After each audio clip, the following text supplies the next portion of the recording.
The 2018 CAA Women's Basketball Championship has concluded. Elon once again the CAA champions back-to-back. I'm Bobby Broyles along with Jody Lavin-Patrick, who was on the call today. And Jody, it was an amazing atmosphere in here, a great game for women's college basketball. Oh, it absolutely was. And Drexel has great fans, and they all showed up, and they really needed them because Elon just took it to them at the beginning. Really a tip to buzzer almost. Speaking of the game, let's take a look at the first half. Elon just kind of doing what they've been doing really the past couple months now, and especially in this tournament. Started off on fire. Shea Burnett really established herself and her presence in this game early.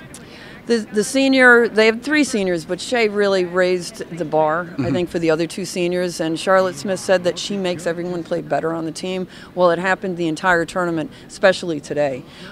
She did it from the inside and the outside, but she also rebounds and she passes the ball very well. And without Shea, things can fall apart a little bit, I think, for them. But she's on the court almost all the time, but just played a great game and led the team in so many different ways. And then in the second half, that lead for Elon ballooned to as high as 19, but Drexel, you knew they weren't going to go out without a fight. They cut it down to 6 late, but the Phoenix were able to hold on.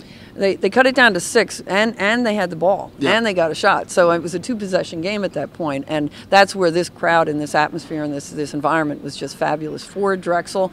But Elon handled it very well. They knew what they had to do, get the ball to Shea Burnett, and then Mimi Garner hits a tough three in the left-hand corner to really quiet the crowd, and that was a big shot because that could have a miss and another transition for Drexel would have changed things a little bit. But just a very well-run game and well-run tournament by Elon, and 15 games in a row right now, Bobby. They are a very hot team. It's very ironic that their last loss, Elon's last loss, was on this court in the regular season by 2 to Drexel, and they haven't lost since. Like you said, 15 in a row. When we start to look at this Elon team, now back-to-back conference champions, they have the experience, they have the senior leadership.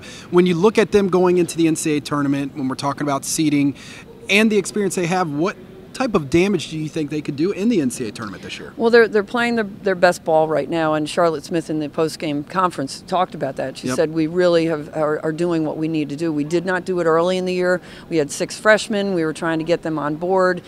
Great kids, working hard, but just not really getting the system. Well, they have the system now, and the freshmen are really stepping forward. Munford, in particular, at the point guard position, did a fabulous job on the freshman of the year, Megan Nihil. So what I feel, and they were an 11 seed last year and did not move on, and that might have been a little high. I say maybe 12, 13, but they are playing very well. They beat a very, very good Drexel team. Yes, they did. And so I think the momentum is something that's going to help them when it comes to the seeds.